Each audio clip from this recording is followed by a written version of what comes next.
everybody. As you can see, I'm in the middle of getting my hair done. I am sitting in my kitchen, and this is my friend, Jess Casiano. Jess, say hello to everybody. Hello. And Jess has an awesome passion that we're going to talk to you about today, which is, Jess, go ahead and tell everybody what. You describe your passion. I love to make people feel beautiful and make them feel like they're on top of the world just by doing their hair. And is this a really comfortable place for you to have an interview while you're cutting my hair? Is that comfortable for you or not comfortable for you? It is. It's very comfortable because I'm doing my thing. Right, you're doing your thing. You probably have a lot of really cool conversations. I mean, I know you and I have had really cool, deep conversations with me in your chair, and I'm sure that happens for you a lot. Yes, I know a lot about people. A lot. So just so everybody knows, we are in my kitchen, and poor John is here. He's in the midst of making breakfast for everybody. Cassie, my cinematographer and photographer for this upcoming road trip. We are leaving, what day is today? Tuesday? Today's Tuesday. We are hitting the road Friday. So Cassie and Chelsea, who is my assistant and social marketer, are sitting at the table here, and I'm sure we will get a shot of them in a minute. But they are eating breakfast and kicking back just a little bit. And I'm going to be talking with Jess about her passion because, you know, Jess is just like so many of us who is in a challenging time in her life right now. And I feel, Jess, that, you know, you could take one of two directions. You could say, okay, I'm going through a challenging time, so I'm going to kind of recede into societal norms and not do what I really want to take the risk and chance to do, which would be increasing and kind of leveling up your new business, right? Mm-hmm. And you could go take the safe route and get a job in a salon again, but you're choosing to, you know, take what you love and make it your own. So first of all, where did this passion for wanting people to feel good about themselves and making them beautiful, where did this start for you? I always love to put a smile on people's faces, and it just comes to me naturally. So when I stopped working in a salon to be a stay-at-home mom, I felt that I wasn't totally happy. So I had to figure out what I wanted to do. And by doing this on my own, I felt like I was able to balance both of my worlds. What kind of hesitations or challenges did you have getting into that? It's like transitioning out of the security. Scary. Yeah, because you're transitioning out of the security of a salon. Yeah, and going and having somebody else do the orders and keep the lights on. And, you know, now it's all me worrying about how to be the receptionist, be the owner, be the worker. And I'm managing pretty well. There are times that it's harder than other times, but I feel that it's going pretty good. And what other struggles? I mean, I know we started the show by saying that you have some struggles you're going through right now. What kind of adds to that for you? Because I know it's going to just really resonate with so many people.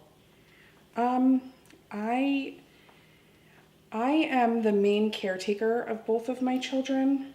And so it's hard for me to 100% feel like I'm there for them, and then 100% within my job.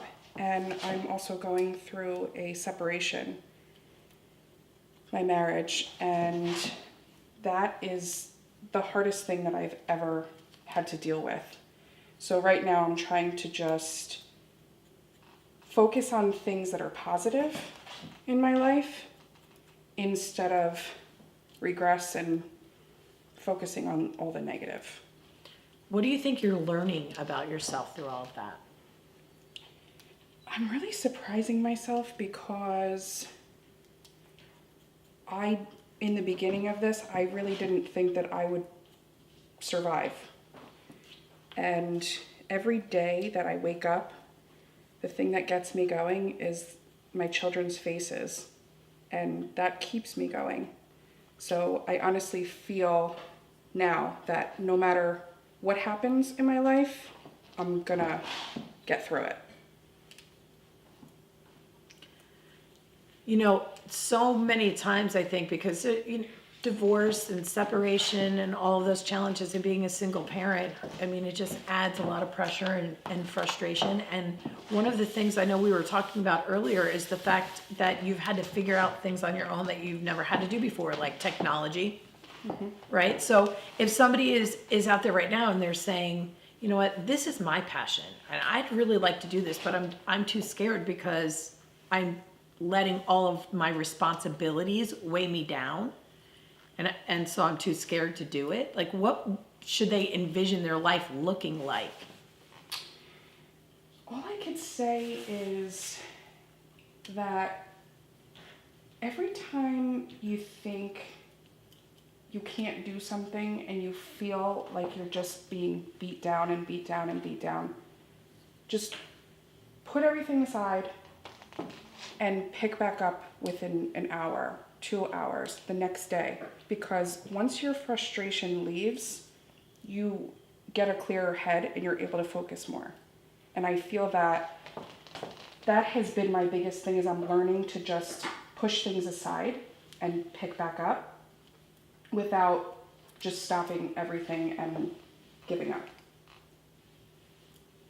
So what kind of exploration did you do before you decided to say, no, I'm gonna, rather than go work for somebody else, I'm gonna try and, because that seemed like a big process for you, because one minute you were having less hours, you were doing less hair, and then next thing you know, you were like, nope, you know what, I'm gonna take this and move it in this direction. What did you kind of explore to make that happen? Recently? Yeah. Well, it was basically what I thought to myself was sink or swim. And I have to be a positive influence for my children. And I want them to see that no matter what struggles you go through, you have to believe in yourself and you have to keep pushing yourself. If there's something you want, you can't sit back and let somebody else help you. Not help you in a way, but like, if you want something bad enough, you have to go out and do it yourself. So to execute, what was that first step? What did you go out and do by yourself or for yourself? I went and got therapy. That always helps. And how did that help you, though? How did that help you move forward? I think so many times we're too afraid to do that even. You're brave, Jess. You know, you're just brave all the way around. I honestly feel that the therapy helped me in a way to see myself in somebody else's eyes, that I am not the only person that goes through heartache and struggles, and it's okay if I'm snippy sometimes because I'm just a human being.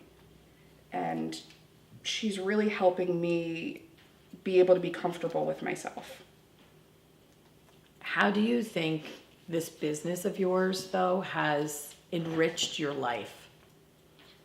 I get to sit and talk with people all day, and it's not only that they get to sit in my chair and come to me and talk to me about their everyday stuff, what's making them happy, what's making them sad, but I also get to do that with them too.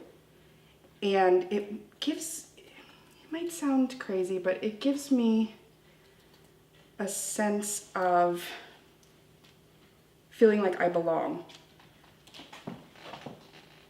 and that I could help people not only in the way that they feel about themselves, but give them a place that they can come to, or I can go to them and they can just talk and get everything out. Because, to be honest with you, being a hairdresser is more than just doing hair. Well, I know what it is that you provide to me, and I know what it is that you provide to Mackenzie, and I agree. You are amazing at doing hair, but you are more amazing even at making us feel great on the inside. I mean, for real, you know? And I think I've been coming to you since Mackenzie was it's probably 12 years now. Yes. It's a long time. We've been through a lot together. You know? Yeah.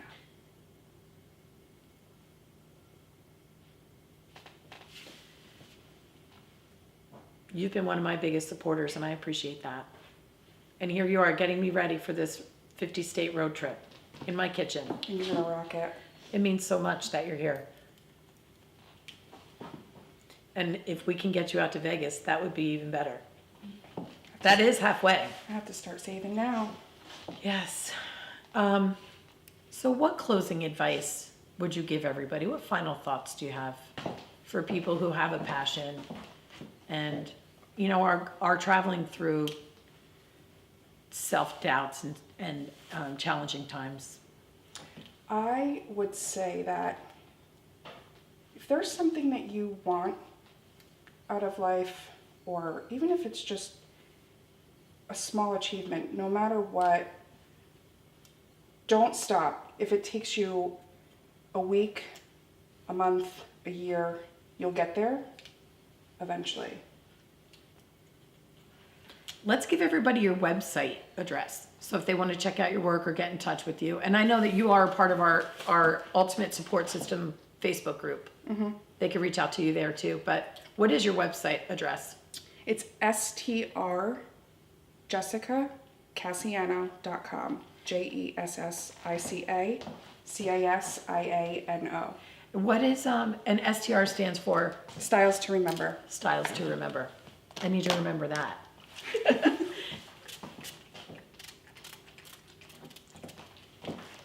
I want to thank you so much. And everybody, my hair is going to look fabulous in about 5.2 seconds. Please remember, you motivate me. That's it for today. And I talk to you, and I talk to you, and I talk to you, and I talk to you. And we love, and we hate, and we demonstrate. We try to relate. This is my break.